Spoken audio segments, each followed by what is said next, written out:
a former federal prosecutor who lead the homicide unit in Washington, D.C., noted a critical distinctions between different confidants of Donald Trump as the president reportedly considers politically motivated pardons to obstruct special counsel Robert Mueller's investigation into Russian meddling in the 2016 election. Glenn Kirshner, a former assistant U.S. attorney, explained to MSNBC anchor Alex Witt the variance and benefits to the White House of pardoning Michael Flynn or Michael Cohen. Let's get to former Attorney General Eric Holder, who says the president is using pardons to try to send a message to some people who potentially could be involved in the Russia investigation. Witt noted, if the president offers pardons to those caught up in the Mueller probe, does he then possibly put himself in legal jeopardy? Alex, that's a great question, because we all know that the president's pardon power is unfettered. He can pardon whom he pleases, when he pleases. Kirshner answered.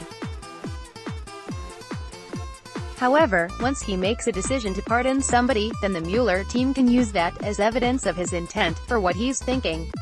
Why did he pardon that person? Was it for a corrupt purpose, which could feed into a collusion or conspiracy case? He explained.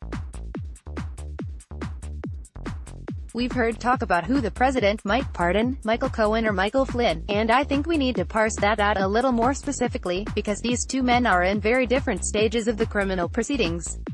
If he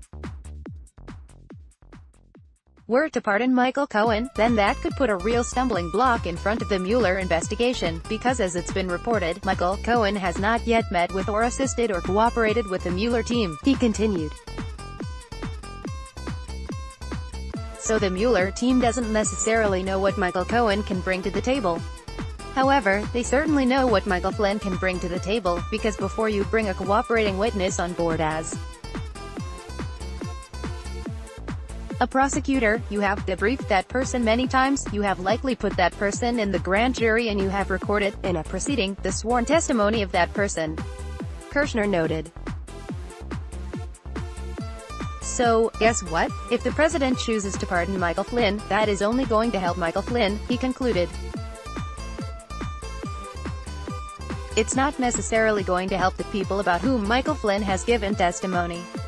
It's sort of like, you know, you're closing the barn door long after the Michael Flynn horse is out frolicking in the field and he will not be put back in that barn, pardon or no pardon, he added. Watch.